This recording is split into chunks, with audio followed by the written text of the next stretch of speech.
আসসালামু আলাইকুম। আপনারা সবাই কেমন আছেন? আলহামদুলিল্লাহ আমি ভালো আছি। আমরা সবাই ভালো আছি। আজকে যে লাঠি মাছ, বাজার থেকে লাঠি মাছ আনছে, এগুলো কেটে ধুয়ে নিয়েছি। আর এখানে আছে আলু বেগুন দিয়ে চচ্চড়ি করব। কড়াইতে তেল দিয়ে দিছি, আর তেল দিয়ে এখন দিয়ে দিব পেঁয়াজ মরিচ। আর এই চচ্চড়িটা খেতে কিন্তু দারুণ লাগে, অসাধারণ খেতে থাকে। লাঠি মাছটা অনেক এমনি মজা। এই যে হালকা পেঁয়াজটা একটু ভেজে নিছি, দেখেন পেঁয়াজটা অত ভাজতে হবে না, হালকা একটু ভাজলেই হবে। এখন আমি এই যে সবজিগুলো দিয়ে দিব, আলু বেগুন যে কেটে রেখেছি সবজিটা দিয়ে দিব, দিয়ে ভালো মতো একটু করে নেব, কষাই নেব।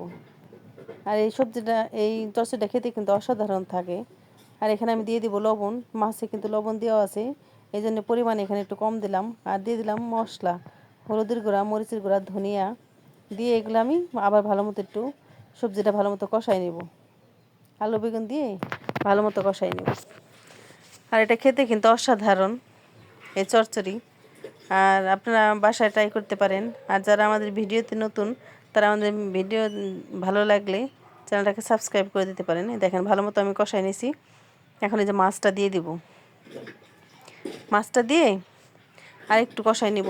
মাছে কিন্তু আমি লবণ দিয়ে রাখি সবসময়, যখনই আমি মাছ রান্না করি মাছে 1 ঘন্টা আগে আমি লবণ দিয়ে রাখি, যাতে মাছের ভিতরে লবণটা ভালো মতো ঢুকে যায়। এই যে ভালো মতো এখনই কষানো যাবে, কিন্তু নাড়াচাড়া করা যাবে না, তাহলে মাছটা ভেঙে যাবে।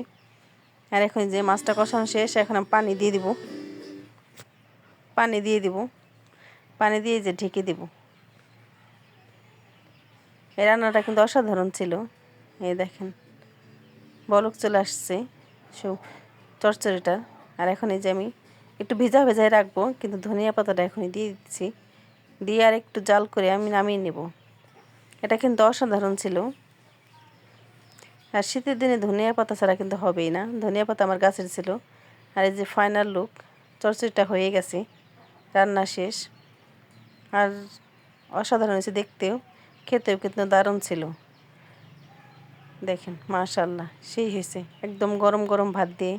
আপনারা ভালো থাকবেন, সুস্থ থাকবেন। আল্লাহ হাফেজ।